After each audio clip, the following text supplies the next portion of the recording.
waxaana wanaagsan daawadayaal waa mar kale iyo barnaamijkeennii xogta dahsoon oo aynu daaha kaga qaadayno calaamadaha lagu garan karo fayraska cusub ee Shiinaha ka bilaabmay qaabka uu ku fidi karo iyo waxyeeladiisa halka sidoo kalena aynu isla barnaamijka gudihiisa ku milicsan doono wadamada kale ee uu ilaa haatan u tallaabay fayraskaasi iyo tallaabooyinka ay qaadeen Shiinuhu si ay u xakameeyaan faafitaankiisa ku soo dhawaada barnaamijka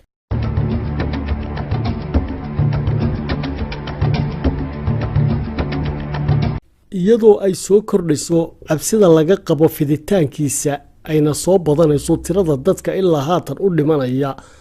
fayraska corona ee dalka Shiinuhu oo ay 40 ruuxna ku nafwaayeen gudaha dalka Shiinaha dawladda wadankaasina ay ku waramayso inay ilaa 1300 oo qof u jiifaan waxyeeladiisa ayaa si looga fogaado inuu fayraskan cusub si degdeg ah ugu sii fado caalamka oo dhibaato caalamiyana loo aqoonsado sidii dhacday markii uu fayraskii SARS ee Shiinaha ka dilaaci jiray muddo 17 sano ka hor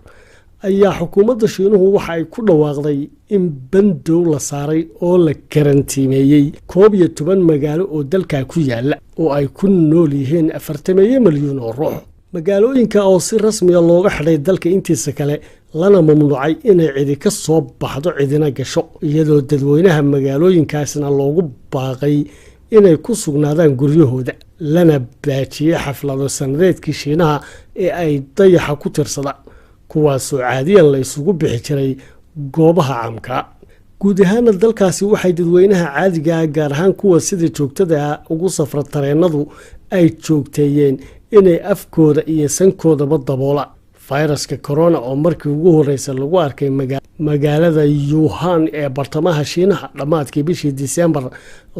2019 si degdeg ah ugu fiday gobolada kale ee Shiinaha oo uga sii gudbay wadamo kale ayaa waxa uu ka mid yahay fayrasyada sida weyn u asiiba xayawaanka laakiin dadkana ku dhici kara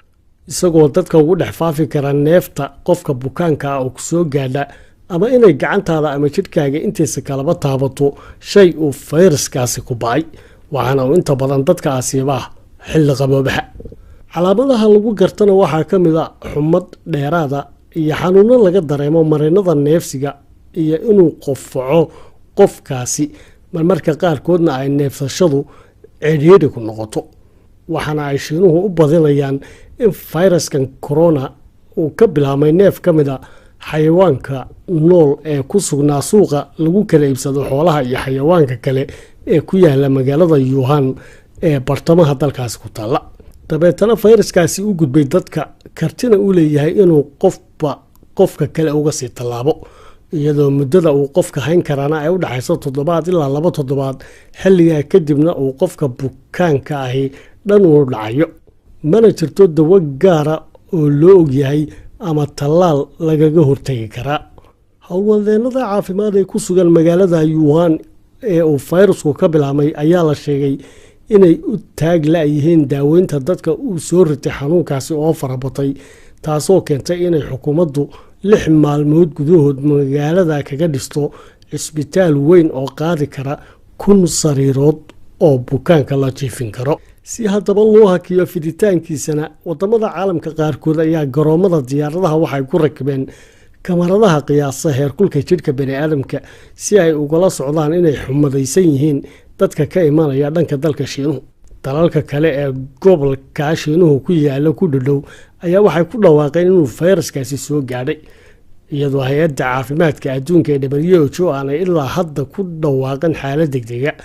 waxaana ay sheegtay in inkastoo ay la socoto faafitaanka cudurkaasi haddana ay weli goor hore tahay in khatartiisa la gaarsiiyo qiyaas heer caalamiya iyadoo ay hore WHO xaaladda degdega khatarta heer caalami ugu aqoonsatay fayrasyo dhif ah oo ay ka mid ahaayeen fayraskii Zika, Ebola iyo hargabkii doofaarka fayraskan cusubna waxaa kiisaskiisa lagu arkay wadamo ay ka mid yihiin Mareykanka, Malaysia, Singapore, Hindiya, Kuuriyada Koonfureed, Japan, Thailand, Vietnam iyo Australia xukuumadda maxalliga ee Hong Kong ayaa iyana ku dhawaaqday xaalad degdeg ah waxaana la joojiyay dhammaan munaasabadihii la isugu iman jiray goobaha caamka waxaana la hakiyey duulimaadadii u kala gooshi jiray Hong Kong iyo magaalada Wuhan ee isla dalkaasi Shiinaha.